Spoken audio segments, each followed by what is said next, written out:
लग्न झाले असतानाही बाहेर स्त्रीशी संबंध ठेवल्यावरून विचारणा केल्याने सातत्याने होणाऱ्या शारीरिक व मानसिक त्रासाला कंटाळून विवाहितेने गळफास घेऊन आत्महत्या केली।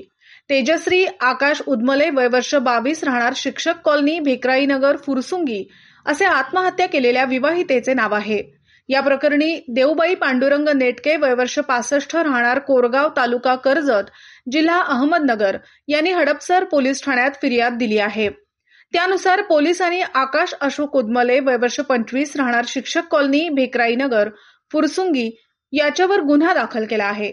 याबाबत पोलिसांनी दिलेल्या माहितीनुसार फिर्यादी यांची नात तेजश्री व आकाश यांचा मार्च 2019 मध्ये विवाह झाला होता। विवाहानंतरही आकाश हा परस्त्रीबरोबर अनैतिक संबंध ठेवून होता। ती बाब त्याने लपवून ठेवली होती। ती समजल्यावर तेजश्री हिने त्याबाबत विचारणा केली। तेव्हापासून तो तिला सतत मारहाण शिवीगाळ करून जीवे मारण्याची धमकी देत होता।